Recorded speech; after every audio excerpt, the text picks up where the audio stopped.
The Jesuits played a crucial role in the Portuguese colony of Brazil.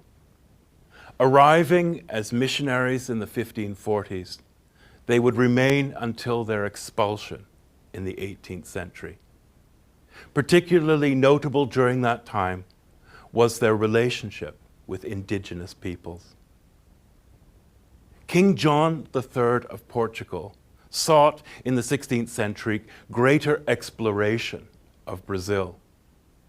And the Portuguese were in Brazil from the early years of the 16th century, at which time the lands were sparsely populated, mostly by the Tupi-Guarani peoples, amongst whom there was a long history of conflict. The Portuguese attitude towards these peoples was that they lacked religion and that they were pagans. As Brazil was colonized during the 1530s and 1540s, the need for labor intensified. The colonists sought to enslave the indigenous peoples, and there was extraordinary conflict. These attitudes towards the indigenous peoples were resisted by the Jesuits, who would oppose slavery and would do so through until their expulsion in the 18th century. The Jesuits had also worked to convert those slaves who had been brought to the Brazilian colony from Africa. The Jesuits arrived in Brazil in 1549, within a decade of their founding. Their missionary work among the Amerindians was extensive. It was to be found on estates, sugar plantations, and in the urban areas. On the coast, they had sought to develop a city of Salvador. Among their prominent leaders was Simon Rodrigues, who lived from 1510 to 79, who was the founder of the order in Portugal. Other crucial figures were Manuel de Nobrega from 1517 to 1570, and José de Anchieta, who was known as the Apostle of Brazil. Such was the growth of the order in Brazil that by 1600 there were almost 200 Jesuits active in the region. They were to be found in colonies in the Amazon forest to the southeastern lands. And the best source of information that we have on their lives come from their letters, which detail encounters with the indigenous peoples and the incredible hardships, disease, violence, and isolation. The Jesuits adopted certain customs of the Amerindian people, and initially they found considerable support.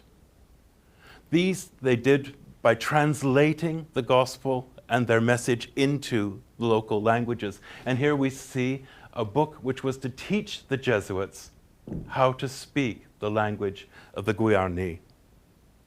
They also sought to translate Catholic practices into the customs of local peoples. But this early acceptance proved somewhat illusory, as traditional teachings, beliefs, and rituals retained their hold. As a result, the Jesuits grew somewhat more coercive in their approach. They started to build communities where the people could be gathered, where acculturation could take place through assimilation. They called these communities the aldeias, and they were places where the Jesuits could preach, they could teach, and converse. Such was the growth of these settlements that by 1561, almost 35,000 Indians lived in the aldeias. As mentioned, the Jesuits had sought to prevent the enslavement of the indigenous peoples by their Portuguese masters, enslavement that in some cases led to slaughter. There are different ways in which the story of the Jesuits can be told in Brazil, differing interpretations.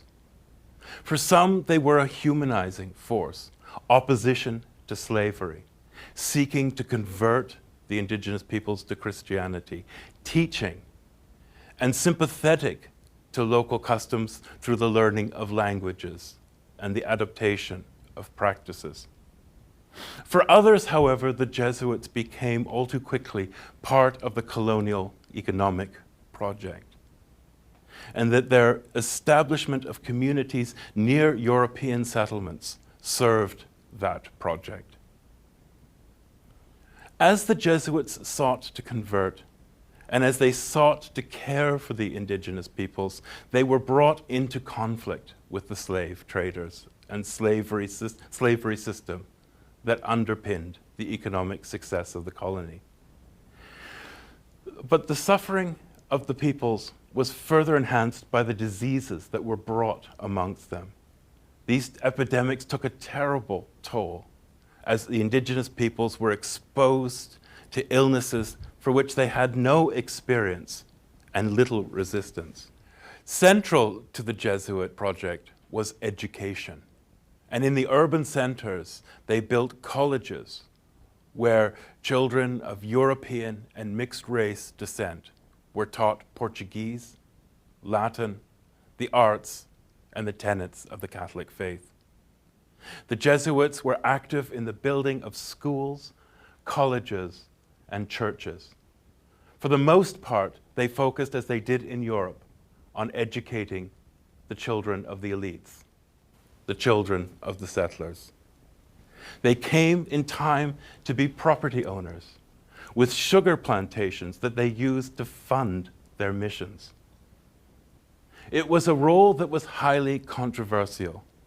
On the one hand, they struggled against enslavement, but on the other, their attitudes towards the enslavement of those who'd been brought to from Africa was different, more accepting.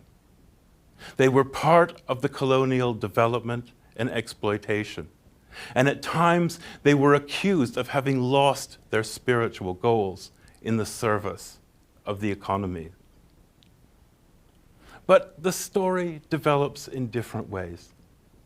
In the Portuguese lands, as well as in Spanish territories, they developed what became known famously as the reductions, fortified communities that were developed for the settlement of indigenous peoples, places where they could be gathered together and be safe from the exploitation of the colonists.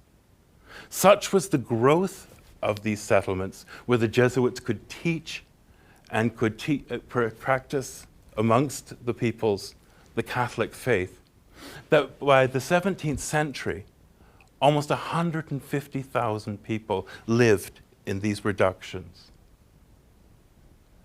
The Jesuit attitude towards the indigenous peoples varied across time and places. Their primary goal, however, was to convert, not to turn them into Europeans. The Jesuit legacy in Brazil was extensive. They were the spiritual leaders, they were the educators, but they were also an integral part of the economy and political life. Such was the extent of this involvement that there was tremendous resentment against them from the forces of the crown. This would lead ultimately to their expulsion by an edict of 1759. But the story of the Jesuits in Brazil is one of a remarkable relationship between those who had come from Europe and the indigenous peoples amongst whom they lived.